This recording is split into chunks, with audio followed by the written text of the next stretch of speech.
On the night society turned its face away, the chandeliers of Ravenshallow glimmered with a cruel magnificence, scattering light like indifferent stars over silk, velvet, and whispered judgment.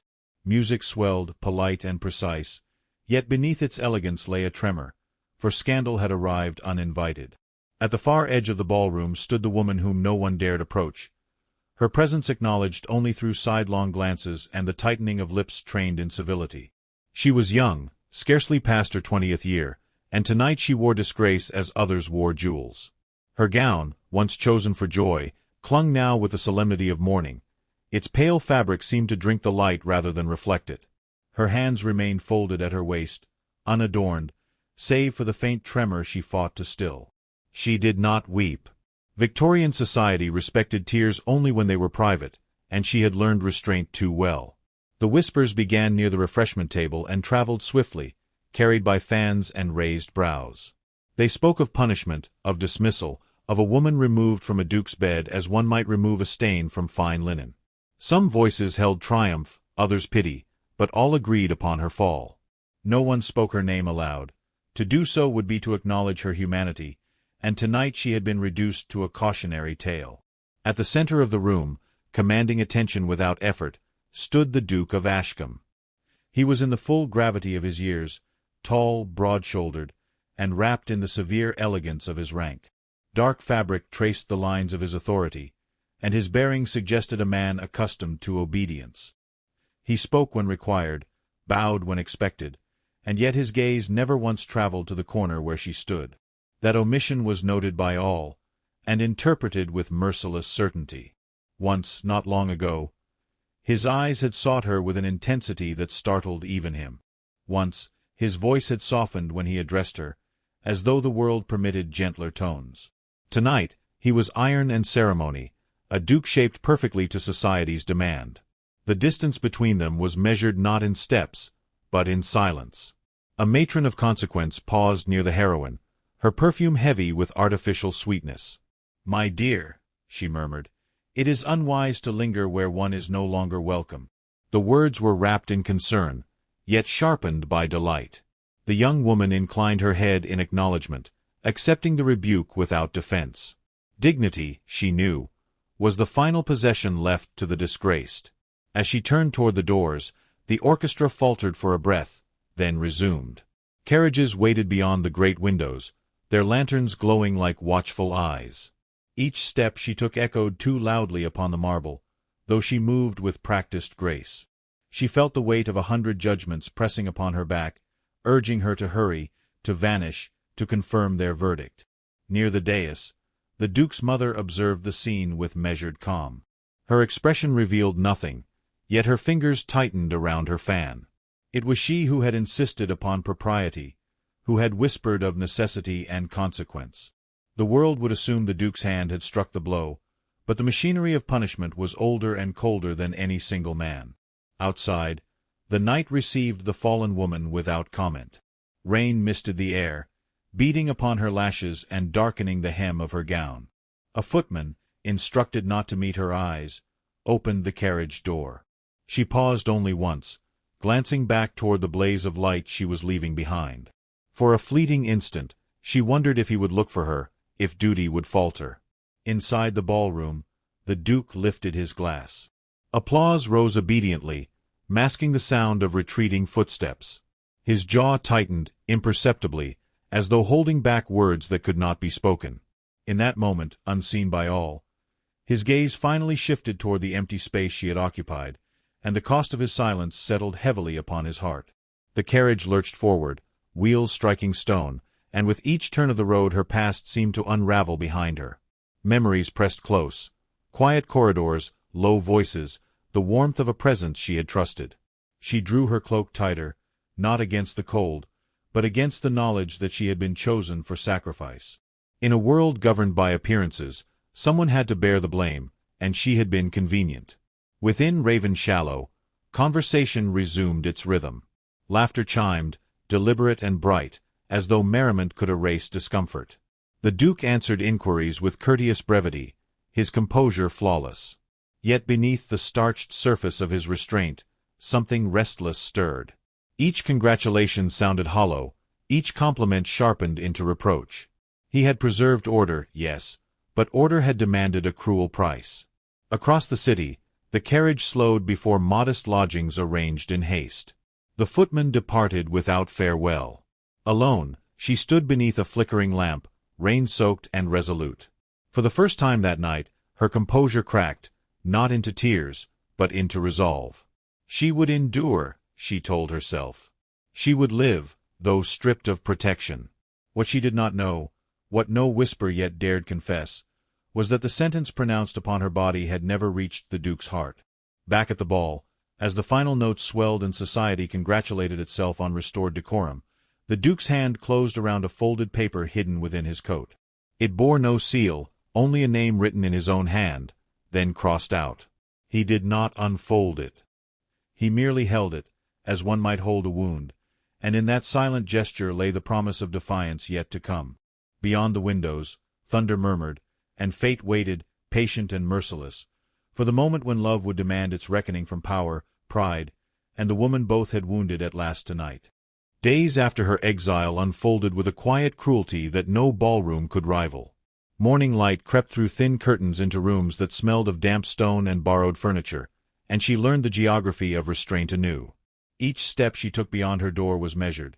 Every glance returned with care, for scandal lingered like soot in the air. She was no longer pointed at openly. Instead, she was studied, as one studies an object once admired and now misplaced. Yet silence, it seemed, had not severed all threads. On the third morning, as church bells echoed distantly, a parcel appeared upon the narrow table near her door.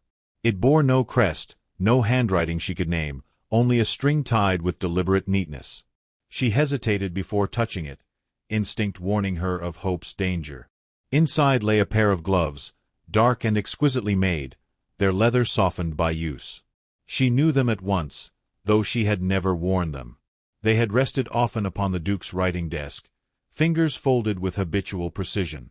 Her breath caught, then steadied. She did not smile. She pressed the gloves briefly to her palm, as though measuring memory against reality, then placed them away. To accept was to invite speculation. To refuse was to deny truth. She chose neither, and in that choice felt a quiet shift, as though the world had tilted, almost imperceptibly. The gifts did not cease. A book arrived next, delivered by a boy too young to understand discretion. Its pages were worn, marked in places by careful ink. Certain passages bore emphasis, lines on loyalty, on sacrifice rendered without applause. She read them slowly by candlelight, the flame trembling as though aware of its own secrecy. Each marked sentence felt like a voice restrained, choosing paper over speech. Across the city, the Duke conducted his affairs with immaculate discipline. He attended councils, dispensed judgments, and entertained guests whose laughter rang false even to themselves. His household moved as ordered, servants instructed never to speak her name. Yet at night, when the house fell into disciplined quiet, he wrote letters he never sent. He destroyed most before dawn, leaving no evidence save the ache in his hand. Society, ever alert to irregularity, began to murmur again. How, they wondered, did the disgraced woman maintain her composure? Why did her lodgings remain paid, her circumstances softened beyond expectation? A dowager remarked upon flowers blooming out of season beneath her window. Another noted a carriage slowing too often upon her street. Suspicion grew where certainty had once satisfied. She felt it keenly during her rare appearances in public. At the milliner's, conversation paused when she entered, then resumed with exaggerated cheer. At church, pews shifted, distance carefully recalculated. Yet she did not bow beneath it. The gloves warmed her hands on colder days. The book accompanied her to the park, hidden beneath plain covers. These small mercies steadied her spine. One afternoon, rain threatened but did not fall. She walked along the river, seeking air unweighted by memory. A gentleman passed, then slowed, tipping his hat with studied politeness. "Madam," he said, "your perseverance is admirable." His tone suggested warning rather than praise. She inclined her head, heart quickening, aware that admiration could curdle swiftly into accusation. That evening, a final token arrived, bolder than the rest. A small box, polished to a mirror sheen, contained a brooch of dark metal shaped like a laurel, its clasp unmistakably engraved with the Duke's crest. There was no mistaking this gesture. It was either recklessness or confession. She closed the box with shaking fingers, understanding at last that silence itself had become a language, and that language was being overheard. At Ravenshallow, news reached the Duke through murmured channels. His mother observed him closely as she spoke of rumors, of speculation revived. "Careful," she advised, voice smooth as ice.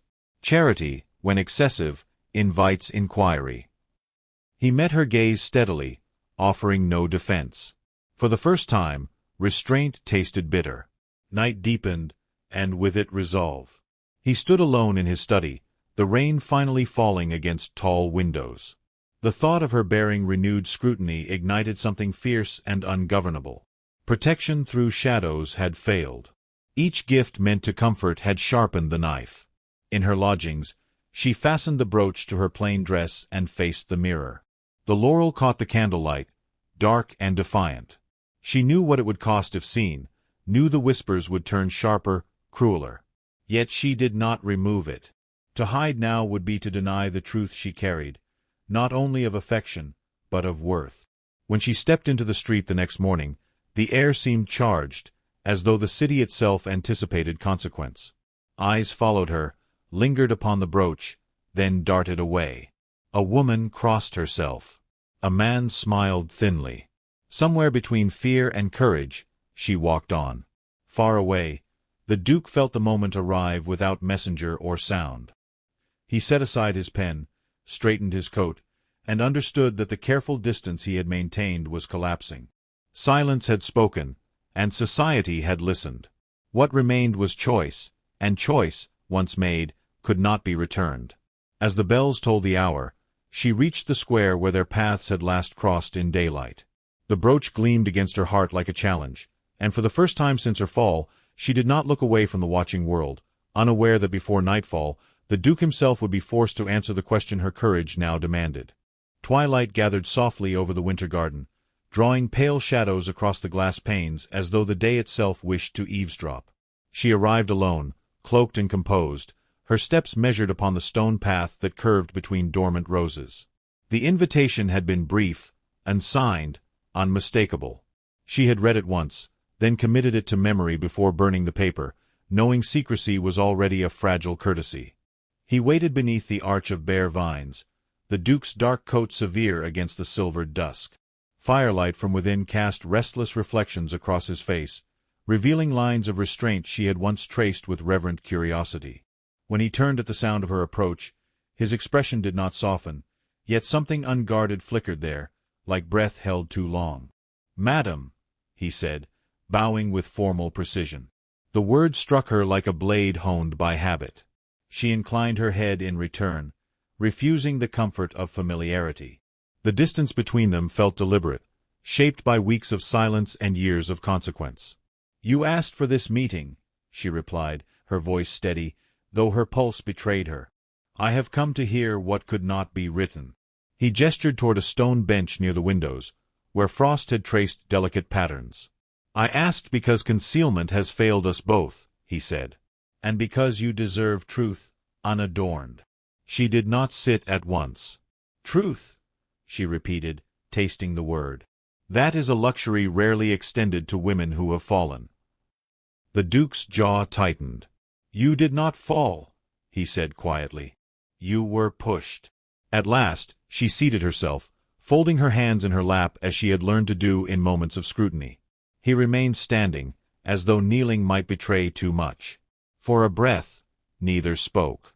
The silence between them was dense, weighted with things unsaid, with nights undone. "I ordered your removal," he began, each word carefully chosen. "I did so knowing the cost to your name. I did so believing it the only means to shield you from a greater ruin." He paused, gaze fixed upon the darkened garden beyond the glass. There were forces gathering, interests sharpened by envy and ambition. "You were vulnerable by proximity to me." Her fingers tightened, nails pressing crescent moons into her skin. "And so you sacrificed my reputation," she said, not accusing, merely stating. You deemed me the acceptable loss. I deemed you the one I could not afford to see destroyed entirely, he answered. Society forgives men. It devours women. A bitter smile touched her lips. You speak as though knowledge absolves the wound. No, he said, turning to face her fully now. I speak because ignorance has already condemned us. She rose then, the motion sudden, driven by a resolve she had carried like a hidden blade. You took my voice from me, she said, stepping closer. You allowed the world to believe I was careless, grasping, unworthy. Do you know what it is to stand alone beneath that weight? His composure fractured, just enough to reveal the man beneath the title. I know what it is to watch and remain still, he replied. To choose silence and feel it rot the soul. They stood nearly within reach now, the air between them charged with restrained confession. I would have borne danger, she said. I would have faced disgrace with truth beside me. You denied me that choice. I know, he said. And that knowledge will remain with me long after judgment has passed. For a moment, she saw not the Duke, but the man who had once looked at her as though the world might pause to listen. Then why summon me now? She asked. Why risk reopening what society is eager to seal? Because distance has proven the greater cruelty, he said. Because each day you endure scrutiny meant for me is a debt I cannot repay through shadows. Her breath wavered, then steadied. I do not ask for rescue, she said, nor for restitution paraded before witnesses. I ask only to be seen here without pretense. He met her gaze, and in that instant the centuries of decorum seemed to tremble. You are seen, he said, voice low. You have always been. Outside, the first snow began to fall, soft as absolution, clinging briefly to glass before dissolving. She felt the ache of longing press close, dangerous in its sweetness. What you offer now, she said carefully, may cost us both more than silence ever did. I am aware, he answered. Yet I find I no longer fear the cost. She stepped back, reclaiming the space between them as armor. Then understand this, she said. Whatever follows, I will not be hidden again. He inclined his head, solemn as an oath. Nor will I permit it. They parted without touch, without promise sealed aloud. Yet as she walked into the whitening night, she carried with her a truth spoken at last, and behind her, the Duke remained beneath the bare vines, knowing that the confession he had made would soon demand a reckoning neither title nor restraint could prevent. The evening chosen by fate arrived cloaked in ceremony, as though the world itself conspired to witness a reckoning. Ravenshallow glittered once more beneath a canopy of lanterns, their light spilling across polished floors and gilded mirrors with studied extravagance. Carriages lined the drive in solemn procession, bearing guests adorned in silk and certainty, each convinced they understood the order of things. This was a gathering meant to reaffirm hierarchy, to remind all present where power resided and whom it excluded. She entered without announcement, her presence cutting cleanly through the hum of expectation. Her gown was restrained yet resolute, dark fabric falling in disciplined lines that spoke not of submission, but of control reclaimed. The laurel brooch rested at her breast, unhidden, its metal catching light with quiet defiance. Conversations faltered as eyes turned, surprise rippling outward like a dropped glass shattering rhythm. Some recognized her at once. Others sensed instinctively that something irrevocable had stepped into the room. The Duke stood near the center, surrounded by ministers and relations whose smiles were honed by advantage. He wore the gravity of his station as armor, his expression composed to the point of austerity. Yet when he saw her, truly saw her standing unbowed beneath the chandeliers that had once condemned her, the discipline he had perfected strained against its limits. A single breath passed through him, sharp and grounding, as though bracing for impact. Whispers awakened eagerly. Names hovered upon tongues, half-spoken and hastily swallowed. A woman gasped behind a fan. A gentleman shifted, calculating allegiance. The air grew taut, expectant, heavy with the knowledge that deviation, once introduced, could not be easily dismissed. She moved forward with deliberate calm, each step an assertion. The memory of exile shadowed her, but it no longer defined her. She did not search for him. She trusted that he would find her. And he did. The Duke disentangled himself from his companions, their questions trailing unanswered as he crossed the floor. The distance between them closed beneath 100 watching eyes. "Madam," he said, his voice carrying with measured clarity. The word, once a blade, now sounded like recognition. He offered his arm, not furtively, but as one would before a court. The gesture alone sent a tremor through the assembly. She hesitated only a fraction, enough to weigh consequence against conviction. Then she placed her hand upon his sleeve. The contact was chaste, yet it echoed louder than any declaration whispered in shadow. Together, they turned toward the dais, where authority customarily addressed compliance. The Duke ascended the steps with her at his side, his posture unyielding. When he faced the room, silence settled, profound and absolute. This was not the silence of obedience, but of anticipation sharpened by fear. "I have convened you," he began, "to honor tradition and continuity." His gaze moved across familiar faces, pausing upon those who had once smiled approvingly at her disgrace. Yet tradition, when unexamined, becomes cruelty disguised as order. A murmur stirred, quickly stilled by the steadiness of his tone. "You have been told," he continued, "that this woman was punished for impropriety, that she was dismissed to preserve decorum. You were content with that narrative because it required nothing of you but agreement." Her heart beat fiercely, yet her expression remained serene. She stood neither behind nor before him, but beside, an equal presence commanding attention without demand. "I allowed that story to stand," the Duke said, and for the first time his voice carried the weight of confession. "I believed silence would shield her from greater harm. I was wrong. Silence merely lent authority to falsehood." A collective intake of breath swept the hall. His mother stiffened, her fan snapping shut. Ministers exchanged glances weighted with calculation. "The fault was never hers," he said. "The disgrace was manufactured, and I consented to it. Tonight, I withdraw that consent." He turned then, facing her fully. In that moment, the world seemed to narrow to the space between them. "I wronged you," he said, not loudly, but clearly enough to be unmistakable. "And I will not compound that wrong by preserving my comfort at the expense of your dignity." Emotion flickered across her features, quickly mastered. She met his gaze, seeing there not rescue, but accountability. It was enough. "I claim responsibility," he said, addressing the room once more. "And I claim her, not as an object of charity or scandal, but as a woman of integrity whom I hold in the highest esteem." The word struck with undeniable force. Claim was a dangerous term, laden with implication, yet he spoke it with care, anchoring it in respect rather than possession. Gasps sounded openly now. The room, so accustomed to quiet judgments, reeled beneath the weight of truth spoken aloud. She felt the shift then, subtle but unmistakable. Power, once arrayed against her, faltered. Some faces hardened. Others softened.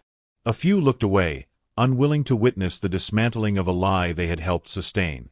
The Duke offered her his hand again, this time not as gesture, but as invitation. She took it, and in doing so affirmed the choice he had made did not stand alone.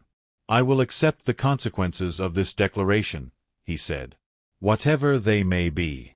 The chandeliers burned steadily above them, indifferent yet illuminating. Society's judgment hung suspended, uncertain how to descend. Applause did not follow. Neither did censure.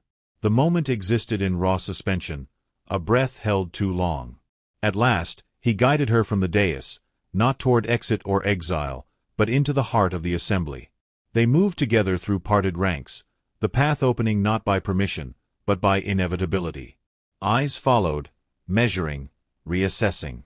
The old order wavered, unsettled by the courage of visibility. When they reached the far end of the hall, she paused.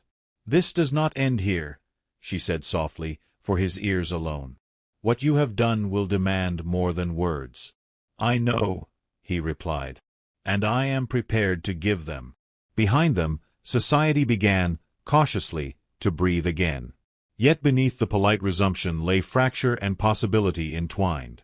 As they stepped into the waiting night, lantern light catching upon the laurel at her breast. She understood that while the world had been defied, it had not yet yielded, and the greatest reckoning still waited just beyond the threshold. Morning broke without ceremony, pale light washing the city as though nothing extraordinary had occurred, and yet everything had changed. Ravenshallow stood quieter than it had in years, its gates no longer guarded by certainty but by rumor, consequence, and reluctant admiration. The Duke rose early, not from rest but resolve, dressing without assistance, as though every button fastened by his own hand affirmed the choice he had made. Across the city, she woke to unfamiliar stillness, the kind that follows upheaval, when the soul waits to learn whether courage has been rewarded or merely recorded. The world responded cautiously. Letters arrived at Ravenshallow bearing careful phrases, inquiries disguised as courtesies. Some carried veiled reproach, others tentative support, but none dared outright condemnation. The Duke answered only those that required answer, his tone unyielding, his position unmistakable. He had not declared love for entertainment. He had drawn a line, and society now tested its boundaries. She ventured out that afternoon, not in defiance, but with purpose. Her steps carried her through streets once narrowed by scrutiny, now widened by curiosity. Heads turned, yet fewer eyes burned with accusation. Some looked upon her with something like respect, born not of charity, but recognition of endurance. She wore no ornament save the laurel, its meaning altered by context, no longer a provocation but a testament. They met again where no witnesses pressed too close, beneath the open sky beyond the city's edge. Autumn had claimed the fields, gold and rust whispering of endings that made way for beginnings. He approached without ceremony, his coat dark against the light, his expression stripped of the Duke's practiced reserve. Here, he was only a man who had chosen and would choose again. "I have been summoned," she said quietly, a trace of wryness softening her words. "I would not presume summons," he replied. "Only presence." She studied him, noting the fatigue etched into his features, the resolve beneath it. "The world has not collapsed," she observed, "though many believed it might." "It seldom does," he said. "It merely rearranges its cruelties." She turned toward the horizon, where clouds drifted without allegiance. "I am no longer afraid of it," she said. "Not as I was." "That," he answered, "is because you survived its worst." They walked together, their pace unhurried, the silence between them companionable rather than fraught. He spoke of concessions demanded and refused, of titles weighed against truth. She listened, absorbing the cost he bore without guilt, understanding that this, too, was part of the reckoning. Neither sought absolution. They sought alignment. When they reached the crest of the hill, he stopped. "There remains a choice," he said. "One I will not make for you." She faced him, steady and unflinching. "Say it." "My declaration restored your standing," he said. "It did not restore what was taken. I can offer you place, protection, and public regard. I cannot offer you a life untouched by consequence." She smiled then, small but luminous. "Nor would I accept it," she said. "I am not who I was." "No," he agreed softly. "You are stronger." She reached out, this time of her own volition, her fingers brushing his hand. The contact held neither desperation nor secrecy, only choice made without coercion. "I will not be hidden," she said. "Nor will I belong to your world by permission alone." He closed his hand around hers, firm and reverent. "Then stand beside me," he said. "Not as shielded, but as equal." The wind carried the scent of turning leaves, of earth preparing for rest. She considered the years ahead, their complexity, their scrutiny. Then she considered the weight already lifted, the punishment ended not by forgiveness granted, but by truth claimed. "I will," she said. "But I will not forget who I became when the world turned away." "Nor should you," he replied. "It is that woman I honor." News traveled swiftly thereafter, reshaped by retelling yet anchored in undeniable fact. She was received again, not everywhere, but enough. Doors opened that had once closed without sound. Invitations arrived bearing her name written clearly, without qualification. Each acceptance was measured, each refusal deliberate. She chose presence over appeasement, dignity over display. At Ravenshallow, changes followed quietly. Servants spoke her name without caution. Rooms once sealed were opened, not reclaimed but reimagined. She walked its corridors not as trespasser returned, but as woman acknowledged. The Duke watched her navigate the space with composed assurance, pride tempered by humility. He had not rescued her. He had stood with her while she reclaimed herself. On an evening touched with firelight and stillness, they stood together before the great windows, the estate stretching beyond like a promise neither owned alone. "Do you regret it?" she asked, her tone gentle, sincere. "No," he said without hesitation. "I regret only that fear delayed truth." She nodded. "Then we begin not with perfection, but with honesty." "Which endures longer," he said. Outside, dusk settled, not ominous but serene. The city lay quiet, its judgment softened by time, its memory already shifting. Stories would be told, embellished, distorted, but one truth would remain untouched. A woman had been punished for proximity to power, and power had, at last, answered. As the lamps were lit and night claimed its due, she rested her head briefly against a shoulder, an unguarded gesture, fleeting yet profound. Beyond the glass, the world waited, altered but not absolved. She was no longer its offering, no longer its lesson. She was herself, unpunished, and whatever trials lay ahead would meet a woman who had already survived society's cruelty and emerged not broken, but free.